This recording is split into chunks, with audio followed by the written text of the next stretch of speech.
네, 안녕하세요. 오늘은 이제 여섯 번째 강의로 이제는 대통령 제도에 대해서 설명을 좀 드리려고 합니다.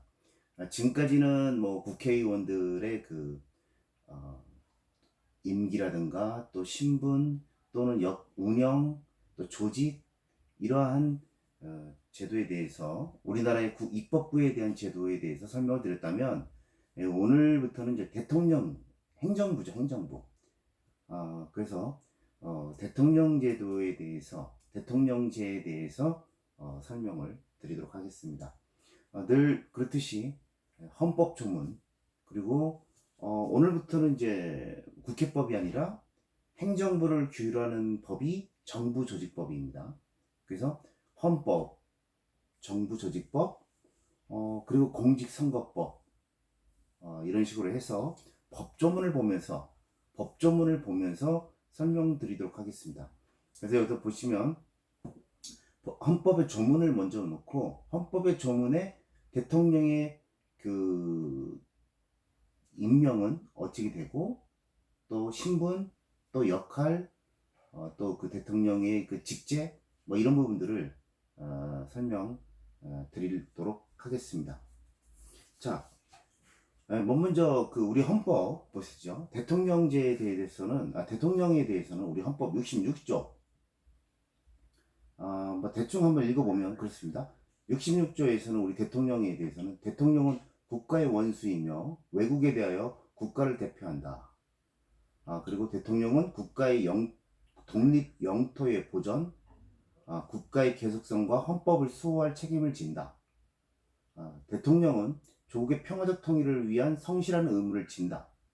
그리고 행정권은 대통령을 수반으로 하는 정부에 속한다. 이렇게 규정하고 있어요. 66조는 대통령에 대한 어떤 역할, 의무, 뭐 이런 것을 포괄적으로 설명을 해 놓은 겁니다. 그래서 제일 중요한 게 이제 대통령 국가의 원수라고 하는 거죠. 여기서 원수지만 원수 그 나라를 대표하는 최고의 에, 최고의 책임자 뭐 이런 식으로 보면 되겠죠. 그래서 지금 여기서는 뭐 특별한 논의권은 있는 건 아니고요. 어쨌든 이제 우리 헌법이나 학자들은 국가의 원수라고 하면 대외적으로 우리 국가를 대표하는 것이고, 뭐 국내에서는 뭐 삼권 분립이기 때문에 국내 업무도 뭐 대표한다 이렇게 볼 수는 없는 거죠.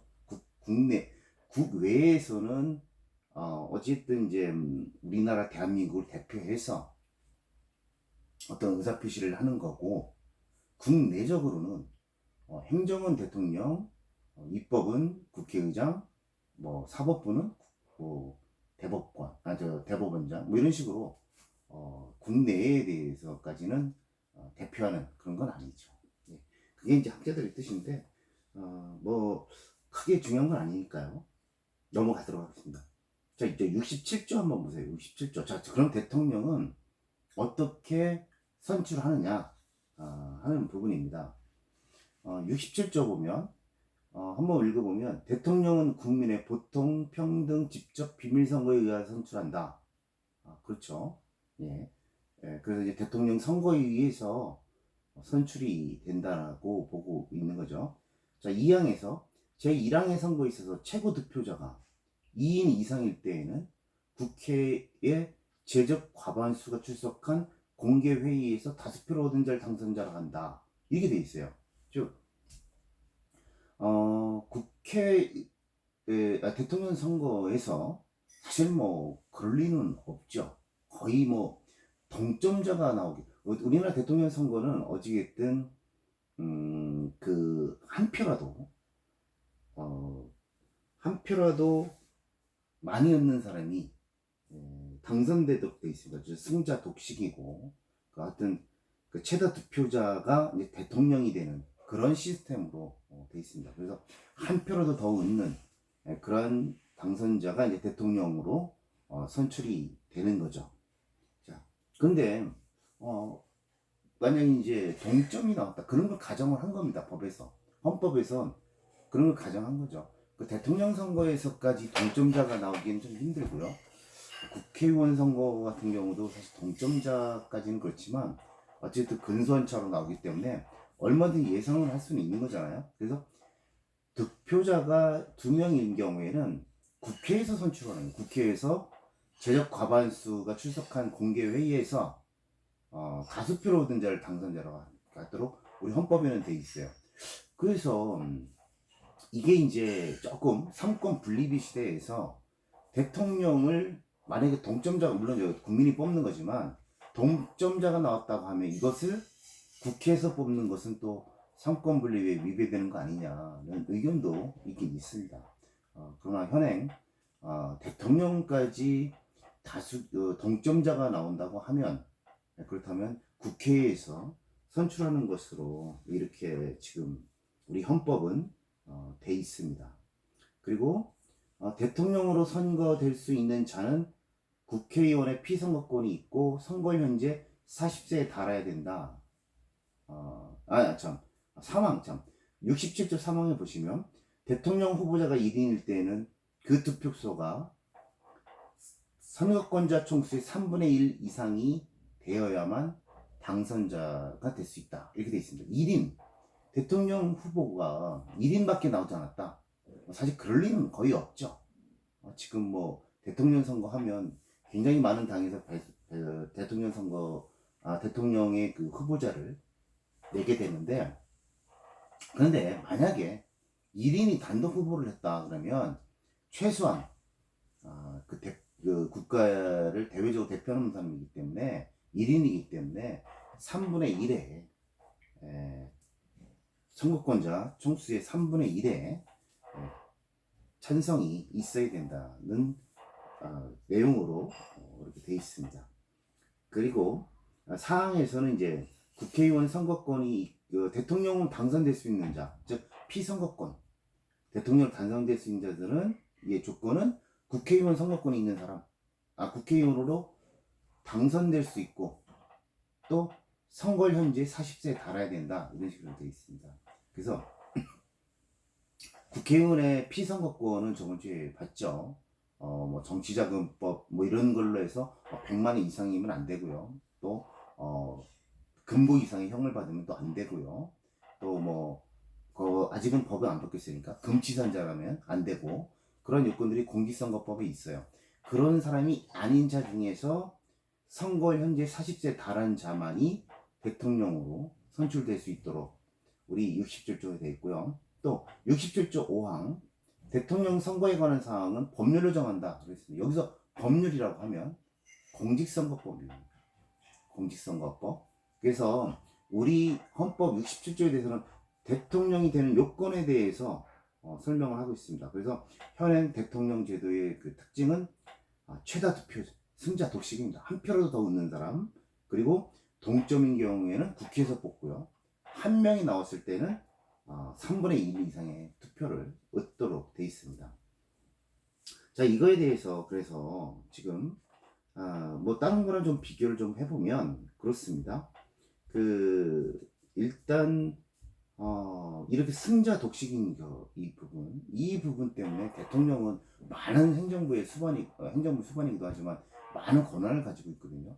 이런 경우인데 뭐 여러 명이 나와서 30%가 돼서 대통령이 된다, 뭐 40% 돼서 대통령이 된다면 정당성에 좀 문제가 있지 않느냐는 부분이 많이 의견이 나왔어요.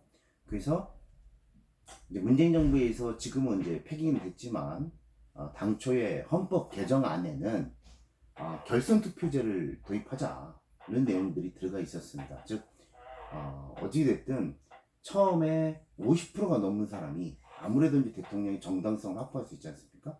50%를 넘는 사람이 대통령에 당선되는 것으로 이렇게 개정안이 돼 있습니다. 돼 있고 50%가 넘지 않으면 1번과 2번이 선거를 해서 어찌됐든 국민들의 50% 이상의 그 득표를 얻은 사람을 대통령으로 선출하자, 이런 식이 당초에 그 아니었습니다. 아니었는데 지금 뭐 그 국민투표 개정안은 일단은 뭐 폐기된 상태고, 어찌됐든 그렇지만 그렇게 대통령제 선거를 결선 투표를 도입하자 이렇게 뭐 저 최다 득표, 무조건 최다 득표를 얻는 자보다는 어찌됐든 50%를 얻는 자를, 그러니까 결선 투표를 또 한 번 하더라도, 대통령 선거를 두 번 하더라도 어찌됐든 결선 투표를 해서 50% 이상이 되는 사람을 대통령으로 선출하자고 하는 그런 의견들은 학계에서 많이 이루어지고 있습니다. 우리나라의 그 대통령이 뭐 30%, 뭐 30 몇 프로 뭐 이런 식으로 얻어서 대통령을 하게 되면 정당성에도 좀 문제가 있으니까, 이러한 결선 투표제, 즉 50%를 얻는 사람을 대통령으로 하자고 하는 그런 의견은 학계에서 많이 있었고요. 그래서 헌법 개정안에도 많이 제시가 됐던 그런 부분입니다. 그러나 현행법은 최다 득표인 사람을 지금 대통령으로 선출하게 되어 있습니다. 뭐 이거 관련해서 만약에 국회의원이나 지방의원 뭐 이런 사람들은 대통령 제하고는 좀 달라요. 지방자치단체장 또는 뭐 국회의원, 뭐 또 지방의원, 뭐 이런 사람들은 만약에 동점이다, 만약 득표율이 같다, 그러면 연장자가, 더 나이가 많은 사람, 더 연장자가 선출되도록 돼 있습니다. 지금 우리 현재 그 대통령 선거하고는 다르죠. 대통령 선거는 동점이면 국회에서 선출하는데, 대통령을 뺀 국회의원, 뭐 지자체장, 지자체 의원, 이 분들은 모두 연장자가 동점이면 연장자가 당선되도록 돼 있습니다. 아직 그런 사례는 없는 걸로 알고 있는데, 뭐 같은 표가 나온다면 그 연장자가 더 유리하도록 이렇게 돼 있고요. 그리고 만약에 이제 단독으로 출마를 한다, 다른 사람이 출마를 안 하고 단독으로 출마를 하게 되면 대통령은 그래도 총 득표수, 유권자 총수의 3분의 1의 찬성이 있어야 됩니다. 그러지 않으면 다시 재선거를 하든지 해야 되는 문제예요. 그러나 대통령을 뺀 나머지 국회의원, 뭐 지자체장, 뭐 지방의원, 뭐 이런 분들은 단독으로 출마하게 되면 그 사람이 당선자로 결정이 돼버립니다. 그래서 국회의원도 가끔 1인 혼자 출마를 하게 돼서 당선되는 경우도 있고요. 지방의원도 그렇습니다. 제가 사는 상당구의 도의원 같은 경우도 장선배 지금 현행 의장인가요? 그분도 무투표 당선입니다. 혼자 출마를 해가지고 당선이 투표 없이 무투표 당선이 됐습니다. 그래서 대통령 선거는 무투표 당선이 없습니다. 어찌됐든 한 나라를 모든 책임을 지고 행정권을 가져가기 때문에 적어도 1인이 나오더라도 3분의 1 이상의 찬성이 있어야 되는 거예요. 그러나 국회의원과 나머지 지자체의 장이라든가 의원들은 한 명이 출마하게 되면 그분이 무투표 당선이 되는 겁니다. 그래서 대통령과 나머지 선거, 국회의원 포함한 나머지 선거는 선거가 좀 다르다, 이렇게 보시면 될 것 같습니다. 자, 그 다음에 이제 그 대통령 선거에 관한 사항은 법률로 정한다, 이렇게 돼 있어요. 그래서 이제 법률이 뭐예요? 공직선거법이죠. 자, 공직선거법 한번 들어가 보시죠. 자, 공직선거법에 보면, 자, 대통령에 대한 14조 한번 보시죠.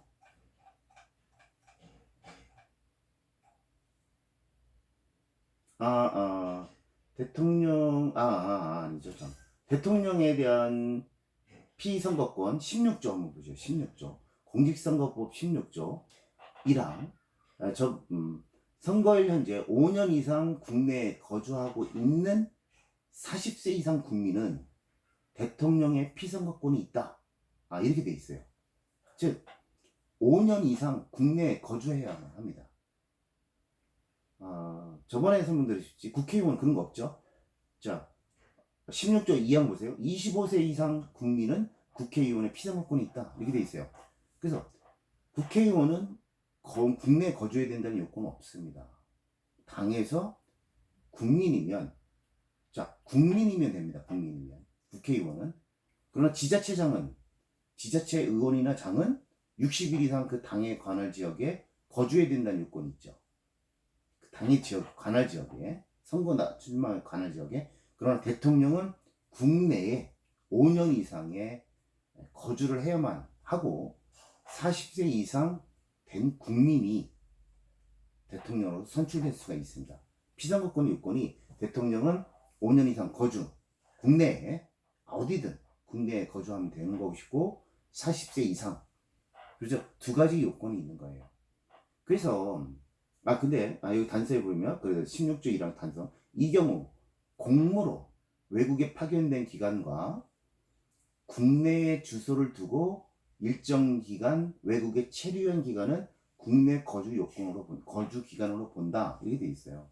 그래서 이제 외교관 같은 경우 많이 그렇잖아요. 그건 외국에 파견된, 이건 당연히 국내에 거주한 것으로 볼 수밖에 없는 거죠. 그래서 5년 이상 국내에 거주하고 있는 40세예요. 그래서 근데 여기서 이제 선거일 현재잖아요. 선거일 현재 5년이냐 아니면 언제든지 국내에 5년만 살았으면 되는 거냐 하는 논란이 있을 수 있습니다. 그래서 기존에 반기문 유엔 사무총장 이분 같은 경우는 그 2016년 12월 말에 이제 유엔 사무총장 그 임기가 끝나서 우리나라에 왔죠. 그때 반기문 그때 당시에 전 유엔 사무총장이 대통령 선거에 나오려고 했던 거 있었지 않습니까? 근데 그때 당시에 막 논의됐던 게 뭐예요? 반기문 전 총장이 과연 대통령 이 선거권이 있느냐, 피선거권, 즉 대통령으로 당선될 그 요건이 있느냐, 즉 62년 12월 30일까지는 그분은 10년 이상을 해외에 거주를 했어요. 해외에 거주를 했는데 이제 여기서 선거일 현재 5년이 안 된다, 이런 논의도 있었고요. 선거일 현재는 2017년에 선거를 했으면 2017년 선거였네. 예. 2017년 5월에 박근혜 대통령 탄핵되면서 2017년이니까 선거일 현재 1년도 안 사는 거잖아요. 그러니까 선거일 현재 5년을 계속 살아야 되는 거냐, 아니면 언제든지 우리 대한민국에 5년 이상만 살았으면 되는 거냐 하는 논란이 있었어요. 근데 이제 그 부분에 대해서 지금 교문을 보시면 선거일 현재잖아요. 그러다 보니까 논란이 있었어요. 근데 이제 선거관리위원회에서 그 선거일 현재라고 해도 실제적으로 5년 이상, 즉 태어나서 대한민국에 5년 이상만 거주를 했다면 그 대통령 피선거권이 있다라고 이권 해석을 해주고 있습니다. 즉 선거일만 가지고 따지는 건 아니다는 얘기죠. 그리고 또 하나의 문제가 그거 가지고 이제 공무로 외국에 파견된 기관 이렇게 했는데 유엔 사무총장 자리가 과연 그러면 우리 대한민국에서 파견한 공무였냐 하는 부분들이 의견이 분분했었어요. 그렇지만 그것은 선관위 해석으로 이제 논란을 종식을 했죠. 왜냐면 언제든지 대한민국에서 태어나서 5년 살다가 계속 외국에 나가 있어도 대한민국 국민이라면 그럼 대통령 선거에 출마를 할 수가 있는 거죠. 그래서 선거일 현재에 5년 이상 국내에 거주하고 있는 40세 국민은 대통령의 피선거권이 있다라고 규정을 하고 있습니다. 자, 그 다음에 이제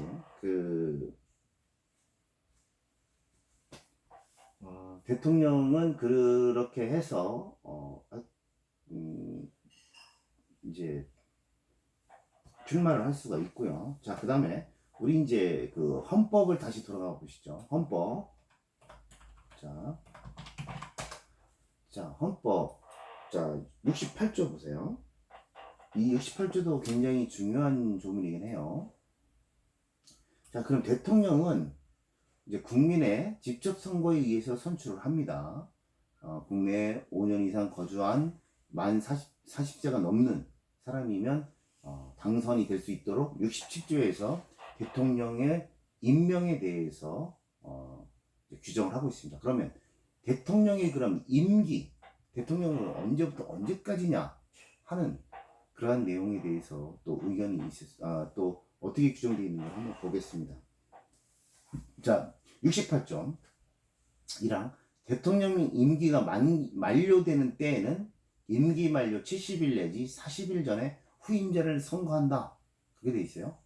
대통령 임기가 만료되기 70일부터 만료가 되기 70일부터 40일 이 사이에 후임자를 선거하도록 되어 있습니다. 또 68조 2항 대통령이 고리된 때 이 고리 좀 더 설명드릴게요. 또는 대통령 당선자가 사망하거나 판결, 기타의 사유로 그 자격을 상실한 때에는 60일 이내에 후임자를 선거한다. 이런 식으로 되어 있어요. 60일 이내에 후임자를 선거한다. 이런 식으로 되어 있습니다. 일단 대통령의 임기는 어디에 규정되고? 대통령의 임기는 지금 이제 이게 원래 대통령 임기는 2월 25일부터 하게 돼 있었어요. 근데 이게 이제 박근혜 대통령이 중간에 탄핵되면서 이게 이제 흔들어졌죠. 자, 당초에 우리 대통령 임기는 언제 시작하느냐? 저번 주에 국회의원 임기도 헌법 부칙에 있다고 말씀드렸죠. 그래서 자, 헌법 부칙 한번 가보시죠. 맨 밑에 맨 끝에 헌법 맨 끝에 보면 부칙이 있죠. 부칙의 제1조에 뭐라고 되어 있냐면 현행헌법은 1988년 2월 25일부터 시행한다 이렇게 되어 있어요. 그래서 헌법이 1987년 10월 29일에 전국 국민투표에 의해서 개정이 됐거든요. 그러면서 이 법의 시행 시기를 88년 2월 25일부터 시행한다 이렇게 돼 있어요. 그래서 헌법 부칙 2조에 뭐라고 되어 있냐면 2조 2항에 이 헌법에 의한 최초의 대통령 임기는 이 헌법 시행일로부터 개시한다 이렇게 되어 있습니다. 부칙에서. 그러다 보니까 이 헌법 시행일이 대통령 임기 개시일이 되는 거예요. 그래서 대통령 이때 당시에 이제 이 헌법을 만들어서 시행하게 된 대통령은 1988년 2월 25일부터 임기가 시작된 겁니다. 그래서 5년마다 2월 25일 단위로 해서 계속 2월 25일, 2월 25일 계속 그런 식으로 대통령 임기가 개시가 되어 왔었어요. 사실은 그렇게 했는데 이게 이제 좀 문제가 됐죠. 지금 현행 문재인 대통령은 임기 개시일이 2월 25일이 아니에요. 그죠? 박근혜 대통령, 제가 여기 좀 썼는데, 박근혜 대통령이 2017년 3월 10일 날 탄핵이 결정이 됐어요. 탄핵이 결정됐다는 얘기는 이제는 대통령으로서 이제는 박신분이 박탈이 된 겁니다. 네. 그래서 2017년 3월 10일 날 박근혜 대통령이 탄핵이 되면서 자 다시 돌아가보면 68조에 뭐라고 되어 있냐면 그런 식으로 대통령이 신분이 없거나 대통령이 만약 존재하지 않을 경우 68조 2항에서 대통령이 고리된 때 또는 뭐 판결 기타의 사유로 그 자격을 상실한 때 탄핵이죠. 60일 이내에 후임자를 선거한다 이렇게 돼 있어요. 지금 60일 이내에 대통령을 선정한다 이렇게 돼 있지 않습니까? 그래서 대통령 선거를 2017년 3월 10일 날 탄핵이 되면서 60일 이내에 대통령 선거를 해야 되잖아요. 그래서 우리가 이제 우리나라가 대통령 선거를 2017년 5월 9일 날 대통령 선거를 하게 되는 거예요. 2017년 5월 9일 날. 자, 그래서 2017년 5월 9일 날 대통령 선거가 돼서 결국은 문재인 대통령이 당선이 됐지 않습니까? 그런 식으로 해서 이제 그 당선이 되면서 지금 우리 공직선거법, 대한민국 헌법. 자, 문재인 대통령은 그러면 원래는 우리 헌법에 68조에 뭐라고 되어 있습니까? 임기 만료 70일 내지 40일 전에 선거를 하는 것이고, 또 임기가 개시일 전에 선거를 미리 하게 돼 있잖아요. 근데 대통령이 없어요. 거리가 됐어요. 대통령이 탄핵이 됐어요. 그래서 다시 선거를 한 거잖아요. 그렇다고 하면 그럼 대통령 임기는 언제냐 하는 거예요. 뭐 근데 그렇게 탄핵이 되거나 사망하거나 뭐 이런 게 규정이 없어요. 없기 때문에 문재인 대통령은 선거 다음 날, 즉 2017년 5월 10일 날 2017년 5월 10일 날 임기가 곧바로 개시된 겁니다. 그러니까 이제 문재인 대통령부터는 5월 10일 날이 대통령 임기 개시가 되는 거예요. 그러면 다음 언제죠? 2022년 5월 10일 임기가 이제 개시되는 대통령은 어떻게 되죠? 헌법에 이거 해서 70일 내지 40일 전에 선거를 해야 되잖아요. 적어도 40일 전에 선거를 해야 되니까 그렇게 되면 뭐 2022년에는 뭐 3월 또 뭐 아니면 3월 정도 이때 이제 대통령 뭐 3월이 됐든 2월이 됐든 그 연초에 선거를 40일 또는 70일 그 사이에 하도록 돼 있으니까 이제 앞으로의 대통령의 임기는 5월 10일부터 임기가 개시된다고 볼 수가 있는 거죠. 그래서 이제 대통령의 임기가 이런 식으로 규정이 좀 돼 있습니다. 그래서 여러분들은 뭐 다른 거보다도 알아야 될 날짜는 원래 대통령의 임기는 헌법 부칙에 있어서 2월 25일부터 시작이었는데 이제 중간에 박근혜 대통령 때 탄핵이 되면서 이제는 대통령 임기가 5월 10일부터 5년 단위로 5월 10일부터 그 개시가 된다. 이렇게 보시면 될 것 같고요. 69조는 원칙적인 얘기니까 대통령은 뭐 선서를 한다. 그런 얘기니까 넘어가고요. 같이 볼게요. 70조에 보면 대통령 임기는 5년으로 하며 중임할 수 없다. 이렇게 되어 있어요. 그래서 이제 이 대통령 임기는 이제 5년입니다. 5년인데 제가 68조에 대해서 다시 한번 좀 설명을 좀 드리겠습니다. 자, 5년 단위로 이게 돌아가는데, 자, 근데 만약에 대통령이 즉, 이 표에 제가 좀 설명을 드렸는데, 대통령은 거리되거나, 즉, 대통령이 신분이 상실되거나, 사망하거나, 즉, 존재하지 않는 거예요. 탄핵이 되거나, 이렇게는 존재하지 않는 거죠. 즉, 대통령이 없어요. 없는 걸 거리라고 하고요. 대통령이 있긴 있는데, 정상적인 업무를 수행할 수 없을 때가 있습니다. 예를 들어 해외 출장 가거나 아니면 탄핵되기 전에 탄핵이 소추된 상태 이런 때, 그리고 어떤 뭐 큰 병이 생겼어요. 큰 수술하거나 아니면 뭐 어떤 그 정신적인 예를 들어서 그런 지병을 앓게 되면, 즉 그렇지만 그건 대통령이 있는 거잖아요. 있는 건데 지금 현행에 만약 대통령이 임기가 보정돼 있지 않습니까? 근데 대통령이 만약에 그 신분을 박탈되려면 자기 스스로 뭐 하야를 하거나 또는 탄핵이 되거나 외에는 거의 대통령 신분은 유지됩니다. 근데 본인이 만약에 이제 의식이 없을 정도로 중병을 수술을 하거나 아니면 정신적으로 어떤 문제가 생겼어요. 그렇다고 해도 대통령을 신분을 박탈할 수는 없습니다. 우리 현행법에. 물론 뭐 본인이 뭐 하야를 하겠다 그러면 되지만, 예를 들어서 무의식 상태로 계속 살아는 있는데 무의식 상태다.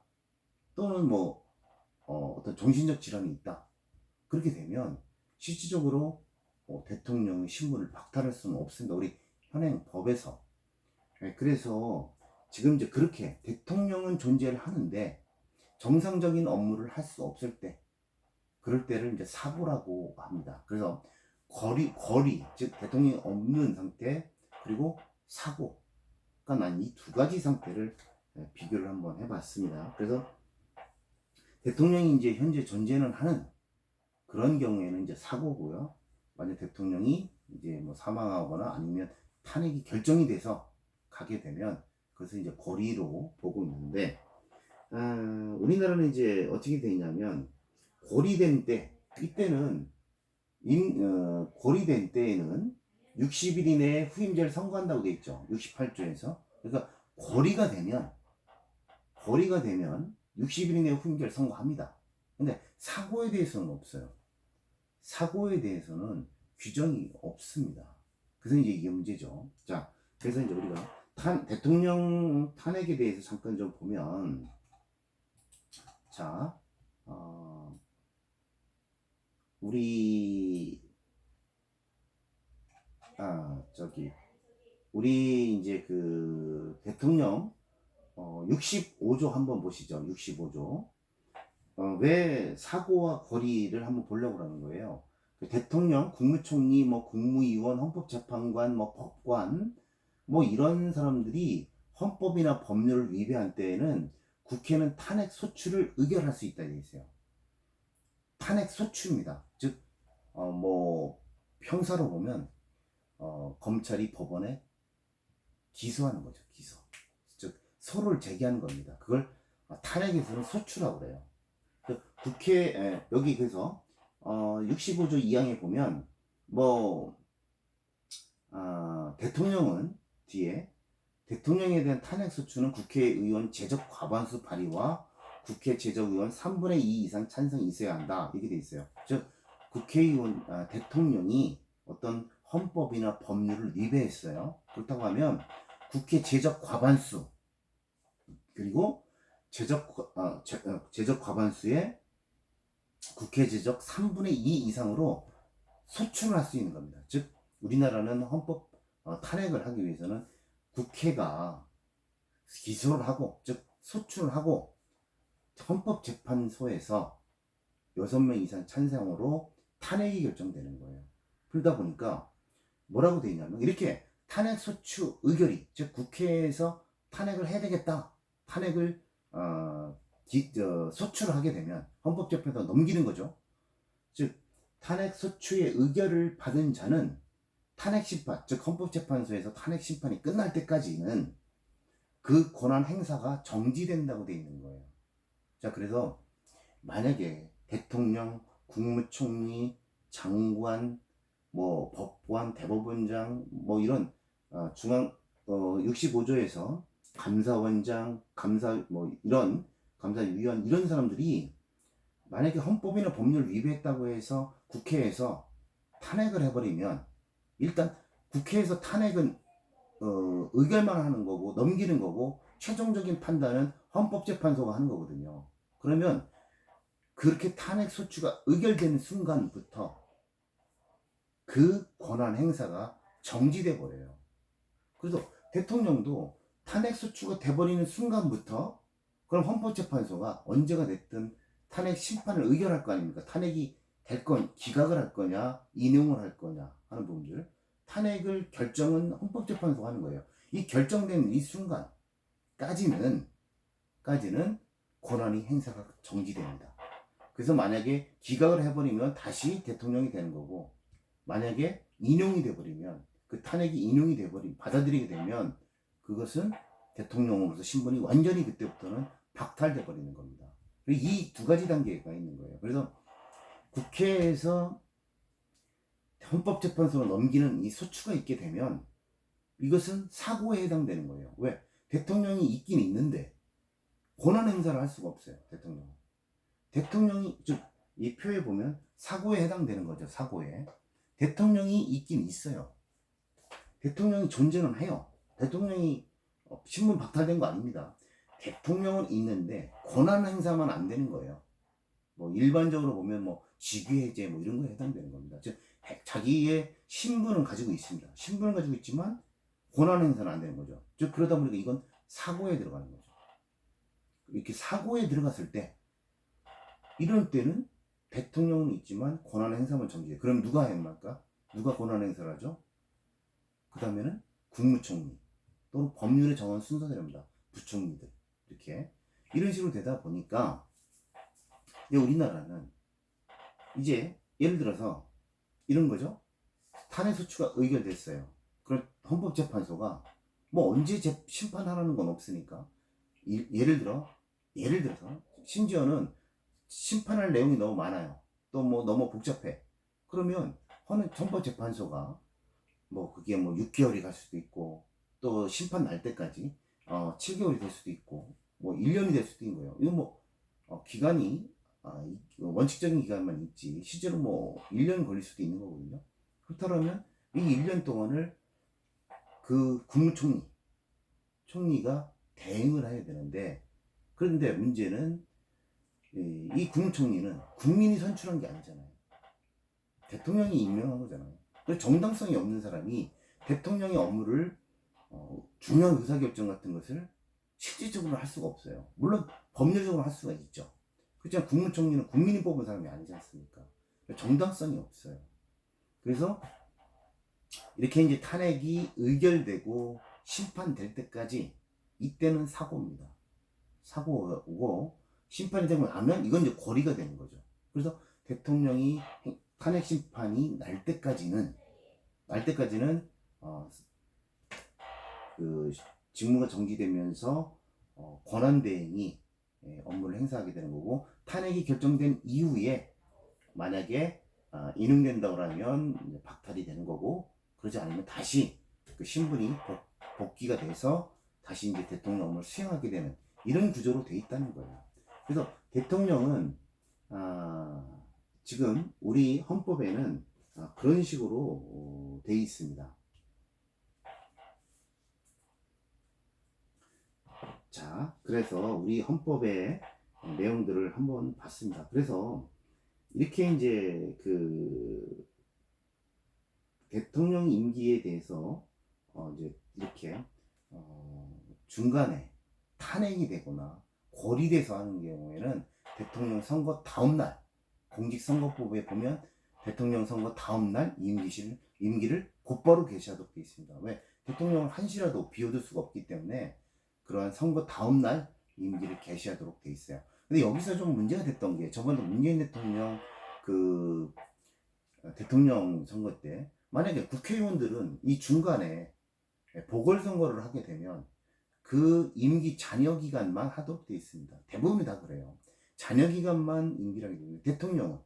그러면 대통령은 당초 박근혜 대통령의 잔여 기간만 할 것이냐 아니면 문재인 대통령이 다시 대통령 당선됐기 때문에 다시 5년을 하느냐 하는 문제가 또 그때 당시에 얘기가 나왔던 부분이거든요. 근데 이 부분에 대해서는 공직선거법에도 헌법에도 어디에도 규정이 없어요. 그러다 보니까 문재인 대통령은 당선된 날로부터 박근혜 대통령 전임 대통령의 잔여 기간이 아니라 박근혜 대통령이 2018년까지인가요? 뭐 그랬을 겁니다. 근데 그 잔여 기간이 아니라 이제 독자적으로 즉 당선된 날로부터 5년을 하는 것으로 이렇게 해석하는 게 맞을 것 같아요. 그거는 그건 논쟁이 없습니다. 그거는 자 그래서 대통령은 굉장히 중요한 행정부의 수반이기 때문에 뭐 굉장히 많은 정치의 가장 큰 권한을 가지고 있는 당선자다 보니까 국회의원이나 뭐 지자체 장이나 의원보다도 훨씬 엄격한 그러한 피선거권을 갖게 되고 말씀드렸지 뭐 5년 거주 만 40세를 요구하고 있습니다. 그리고 국회의원은 25세만 넘으면 되잖아요. 근데 대통령은 40세잖아요. 그래서 그런 엄격한 요건을 가지고 있고 또 그 거리가 됐을 때 요건도 엄격하고요 합니다. 그래서 대통령은 있는데 여기서 이제 그래서 우리나라와 이제 미국 같은 순수한 대통령제 하에서 차이점이 좀 나옵니다. 만약에 극단적으로 대통령이 어떤 그 업무를 사망한 건 아닌데 업무를 그 수행할 수 없을 만큼 큰 중대한 질병, 뭐 완전 뭐 중대하게